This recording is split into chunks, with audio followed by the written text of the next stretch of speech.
Saudi আরবকে আধুনিক বিশ্বের সাথে তাল মিলিয়ে মডেল রাষ্ট্র হিসেবে গড়ার লক্ষ্যে ভিশন 2030 ঘোষণা করেছে দেশটির সরকার।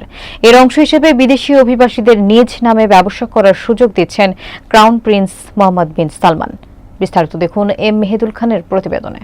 রিয়াদে এই প্রথম একজন নারী উদ্যোক্তা হিসেবে নিজ নামে নাসিমা ফাস্ট ফুড রেস্টুরেন্ট উদ্বোধন করেছেন বাংলাদেশি প্রবাসী নাসিমা আক্তার। প্রায় 25 বছর ধরে তিনি রিয়াদের কিং ফাহাদ মেডিকেল সিটিতে সুপারভাইজার পদে কর্মরত। নাসিমা জানান, সৌদি সরকারের এই সুযোগ কাজে লাগিয়ে তিনি নতুন ব্যবসা শুরু করেছেন।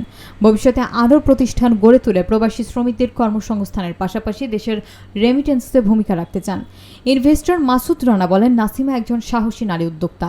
তিনি অন্য নারীদের অনুপ্রেরণা হয়ে থাকবেন। অনুষ্ঠানে সৌদি আরব বাংলাদেশ প্রবাসী সাংবাদিক ফোরামের প্রতিষ্ঠাতা সভাপতি এবং এনটিভির সৌদি প্রতিনিধি ফারুক আহমেদ চান নাসিমার সফলতা কামনা করেন। বাংলাদেশি কমিউনিটির নেতারা নাসিমাকে দেশের গর্ব হিসেবে অভিহিত করেছেন।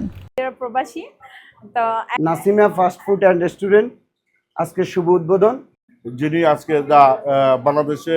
হ্যালো গাইস, আসসালামু আলাইকুম, শুভ সন্ধ্যা। আমি শাকিল দাস, সবাইকে সাদর আমন্ত্রণ।